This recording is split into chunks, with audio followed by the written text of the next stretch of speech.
right, it's a good time to go ahead and get the little ones out of the room. We're going to be having some grown-up discussion this morning. No need to wait until the spring to clean up your sex life. If you're not happy with the way things are going in the sack, it turns out cleaning your house and your bedroom aren't as different as they may seem. Dr. Rose Hartzell from San Diego Sexual Medicine at Alvarado Hospital is here with 5 ways that you can tidy up things in the bedroom. Yes? Yes. Okay, let's start with the first one. Getting started is the hardest part. How do we get started doing this? So oftentimes when you want to clean your house, like you look at the bathroom and it just seems overwhelming. And for many couples, having a conversation about their sex life or their relationship can be that negative of experience for them. But ultimately, you have to start somewhere. So what I recommend is if you start with something positive, like something you really like and you're happy with, it takes your partner off the defensive and it allows you to share something maybe constructive, some constructive criticism without them not being able to hear it because they're on the defensive. Can you give me an example of that?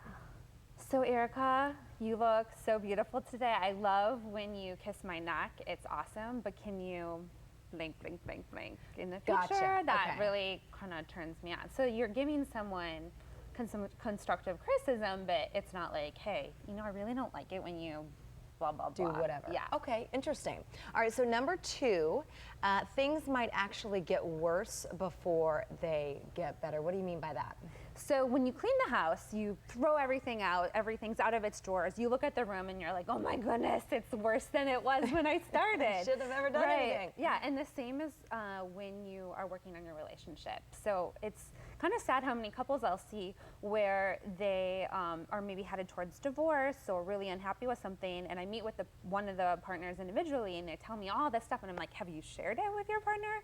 And they're like, no, I don't want to hurt their feelings or I don't want to cause waves. And it's like, sometimes things need to get worse before they get better. So sometimes you have to say those really, what you are afraid might be hurtful things, but ultimately that allows your partner to hear them and maybe make some changes and for you to have a dialogue about it. Good.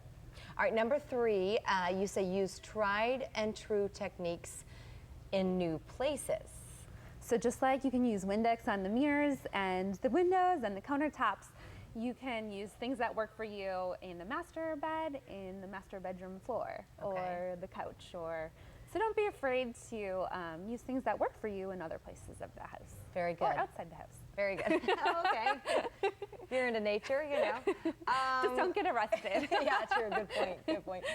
Another tip for tidying up your sex life, especially if you're not happy, you say find the right products out there for you. Right. So it's the 21st century. You don't have to get in your hands and knees to clean the floor anymore. We have Swiffers, we have mops. Same is true for the bedroom. So there's personal massagers out there. You can use lubricants. Indiana University, where I did my graduate work, has done a lot of research on how lubricants can add some fun and pleasure in the bedroom. Scented candles, handcuffs, blindfolds. Don't be afraid to use the right products to make things easier. And explore a little bit. Yeah. Lastly, you say you might need to find a professional and don't be afraid to do that. Yeah, so just like sometimes you have to bring that house cleaner in, you're busy, things are too messy, you want someone to help sort through things. Don't be afraid to go to a therapist to help you sort through your issues. A lot of people aren't aware of this, but sex therapists have to be licensed. I'm a licensed marriage and family therapist, but they have to be either a licensed psychologist or a licensed social worker or whatnot. So Gotcha. they're just more comfortable talking about sex. But go to whoever you're comfortable with and don't be afraid to ask for help. Dr. Rose, thank you as always. We really appreciate it. To get in touch with Dr. Rose Hartzell, all you have to do is go to our website, fox5sandiego.com, click on that Scene On tab. All right, Paul, back over to you. Thank you very much.